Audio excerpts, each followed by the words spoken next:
Hey, what's going on, everybody? Manny here once again. Welcome to DFS Zone, your source for daily fantasy sport lineup advice for the NFL and the NBA.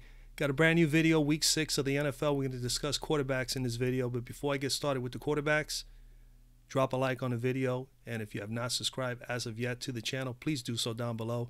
If you want to continue to have all this NFL and NBA lineup advice, insight, tips, tricks, strategies, live shows. We have an NFL live show every Saturday night at 7 p.m. right here at DFS Zone on YouTube, and we will be conducting 4 of those per week during the NBA season, 1 hour before lock. So if you want to be a part of the community, subscribe down below, put on your post notifications. This way you do not miss out on any of that good content. All right, with that being said, let's discuss the slate.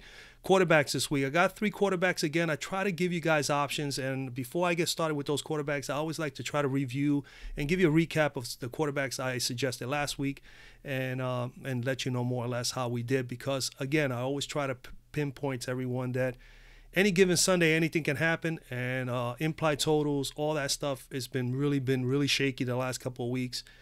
Last week, I gave you guys Big Ben. I thought that he was in a great matchup, and he put up 22.6 fantasy points. I did expect a little bit more from him, but again, Pittsburgh got ahead early.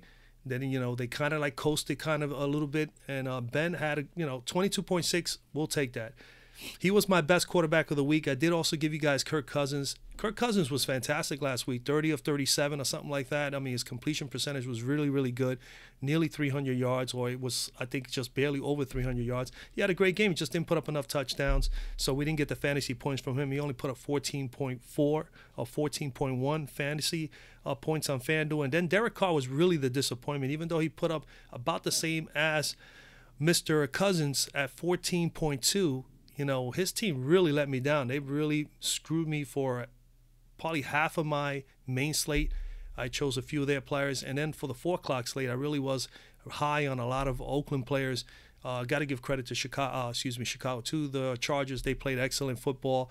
The Oakland Raiders defensively didn't look too bad. I mean, this game had an implied total of 53, 54 points or something like that, and it was only 36 total. So it was a complete bust all the way around, and it was just a really bad afternoon. On top of that, having Matt Breida go down was a killer, as well as Cooper Kupp and Brandon Cooks for the Rams with concussions. Just totally ruined my day. But nonetheless, we shake it off. New week. Let's get it going here. So this week, man, couple good plays. Ben Roethlisberger in a good spot. Obviously, we love Big Ben more at home than we love him on the road. He's had great success in Cincinnati. He's won a lot of games there, very close games.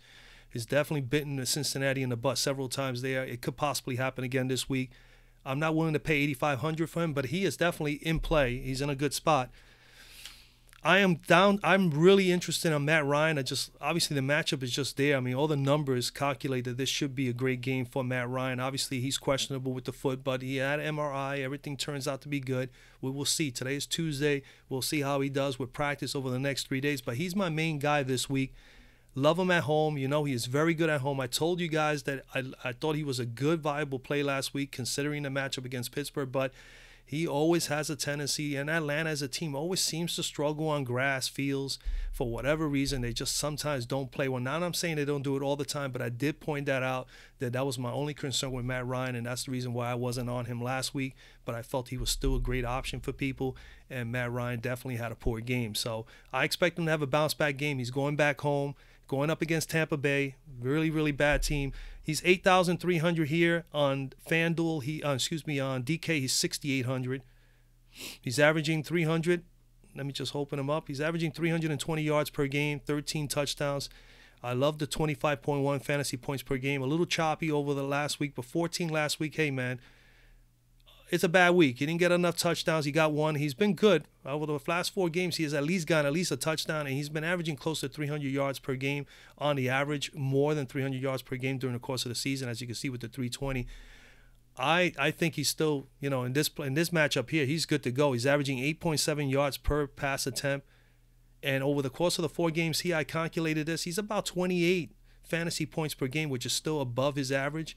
I'm not basing it on that first game of the season, which was a complete dud. And it was also, I also don't include some of the first games, especially for a quarterback that is this good and has this bad of a performance.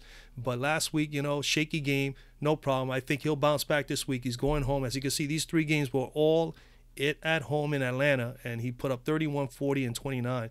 So I don't expect him to get any less than a 29. His floor here at home thus far, if you want to gauge it on fantasy points, is 29.2. So I expect him to put up 29. He's good for possibly 30 or better in a favorable matchup going up against Atlanta. As we know, Atlanta, now we're talking about Atlanta's offense is 8th best in the league, averaging 304 yards a game. And then they're going up against Tampa Bay, that's 29th in pass defense with 358 yards per game, giving up at 9.4 yards per pass attempt. And we got a quarterback that's averaging 8.7, so it's just right there in the makings for him to have about 9 yards per pass attempt as well. Quarterbacks have rushed for 12 rushes, 58 yards, and no touchdowns against this team. And they have, and then granted, the last time Tampa Bay played, they played against Chicago, and Mitch Trubisky had that monstrous 6-touchdown game with 354 yards passing. So, I mean, we know that there's the possibilities of this getting very ugly. They've coughed up 28.9 fantasy points per game to quarterbacks and 32.1 DK points. Those numbers are the highest in the NFL thus far this year as far as fantasy points allowed to quarterbacks. In the red zone, 92.3% Tampa Bay opponents have been scoring at least a TD when they get in the red zone. They have had at least on average 3.5 attempts per game, and they've been converting the opponents 3 touchdowns. Atlanta in the red zone coming in offensively, 65% conversion ratio, have had 4 attempts per game. They definitely got to improve in that aspect. I think they'll definitely do that here with Tampa Bay coughing up nearly 92% in the red zone. 4 attempts per game for Atlanta, 2 touchdowns and a field goal. So again, all the numbers are just in a perfect situation for Matt Ryan to have a great game. Again, like always, guys, anything can happen any given Sunday. We hope, barring no injuries, that Matt Ryan will be able to produce some large numbers. My next guy here, I mean, I kind of like Watson a little bit here, but he's going against Buffalo. Buffalo has done very, very well against quarterbacks thus far this year, and they're actually not playing bad defense as of late. I mean, so we're going to bypass Watson, but I think he might be a very sneaky possible play here as far as the high, upper tier quarterbacks. Kirk Cousins, I'm gonna go back to the well with Kirk Cousins once again this week. He's at home, man. He had a great week, 30 of 37 as far as completion percentage. He only put up 14.1 fantasy points last week. And the biggest problem was he did not get any touchdowns. He has to get in the red zone. He has to get in the end zone. 301 yards passing. I love the numbers. He's capable of getting you 400, as you can see here. He's capable of smashing 330 fantasy points. He's averaging 22.3. A little choppy in between here, but we know he has a great upside, and he's going home. 337 yards per game. He's averaging about 45 pass attempts a game. I mean, when you throw that many footballs, and then not only that, think about it. Minnesota's offense right now is really pretty much pass-oriented. Their running game is horrible. Dalvin Cook hasn't been healthy. They haven't been able to use him.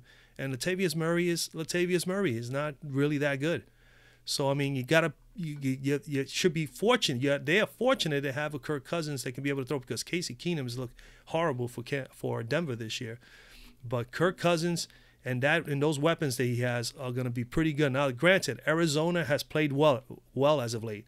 This game has implied totals of 43, and they have Cousins. They're probably the top 6 or 7 in the implied totals as a team this week, 26.7. I wanted to point that out. Then Arizona, first of all, Minnesota's offense is the second best offense in the NFL right now. Okay, and they're going up against Arizona, is 14th best in defending the pass, 247 yards per game, and only 5 TDs, man. That's the only really true plus about this Arizona defense. And granted, they do have Patrick Peterson, one of the best corners in the NFL.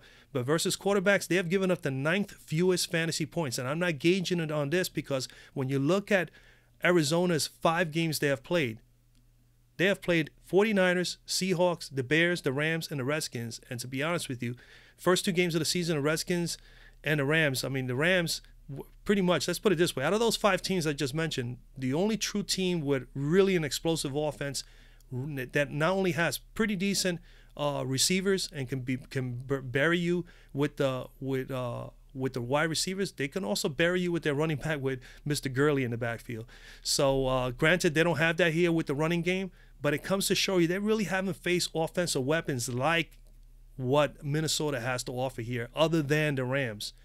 So I'm basing it on that even though they are 14th against the pass, I'm willing to roll the dice here with the Minnesota Vikings with Kirk Cousins here against this Arizona defense to see how well their defense pans out against a good offense that is the second best in the league, like I mentioned. But they've given up the sixth fewest fantasy points to quarterbacks this year, 17.2 DK and 15.4 Fanduel, but I'm not going to base it on that. In the red zone, opponents have been averaging 66.7% conversion on scoring touchdowns in the red zone against Arizona.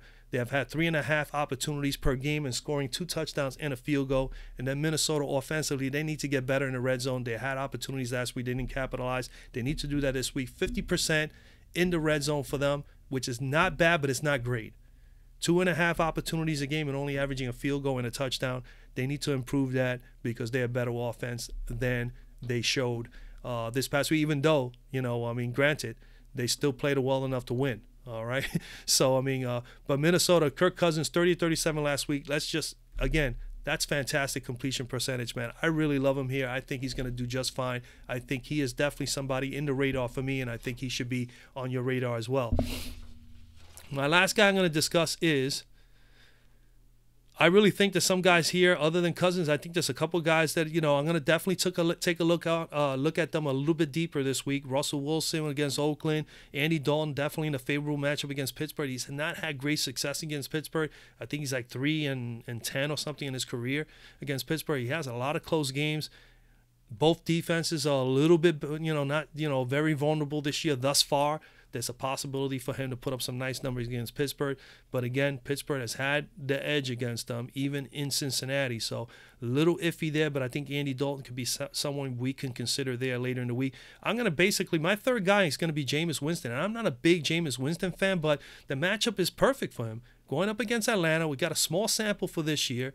So 16 of 20 last week and just a little while on the field, 145 yards and a touchdown. He did look a little bit sluggish, 2 interceptions. He had 1 rush for 7 yards, only 8.5 fantasy points. I'm not going to base this on this. I had to look back and see how he's done because I know he has played Atlanta several times during the course of his 3-4 year career thus far, and he has done well. Now, granted, let me give you the price here, $7,400 and $5,800 on DK. I think he's an excellent price on DK. This is not a bad price for him here, considering the matchup. I think FanDuel and DK definitely know that they're going up against a weak Atlanta defense that is struggling. Obviously, they have their 2 safeties out, Neal and Allen. So those are big blows for them. But Jameis Winston, career-wise against this team, is 3-2. 3 wins and 2 losses over there. He has had a 67% completion percentage in those 5 games. 107 for 107 completions, 1,245 total yards during his career against these guys, 12 touchdowns, 2 interceptions, 7.7 yards per pass attempt. He has also had 18 rushes in the 5 games, 71 yards for an additional 2 touchdowns. So he's had 14 TDs against this team. The last time they played each other was a 24-21 loss to Atlanta. He had 299 yards in that game with 3 touchdowns, 0 interceptions. So he has had great success with him. Only 2 interceptions in 5 games. And then you look at Tampa Bay. They don't have a running game. Barber doesn't get a lot of touches. This team is. Granted, Tampa Bay offensively, they're the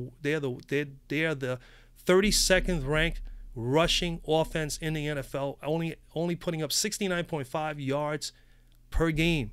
So it comes to show you they are basically pass-oriented, and they also a pass-oriented team that utilizes their tight end. So keep that in mind. Cameron Brate is definitely in play, Mr. Brate. But I'll be back with the wide receiver video. Obviously, we're going to have some correlation. He's going to have to get some guys involved here. I definitely love Deshaun Jackson possibly here in this game with Mr. Winston and maybe even Mr. Humphries. They're both a lot cheaper than Mike Evans, but there could be a possibility that Mike Evans will be here as well. But that video will be out for you guys tomorrow as far as the wide receivers. But Jameis Winston, definitely love him here, man.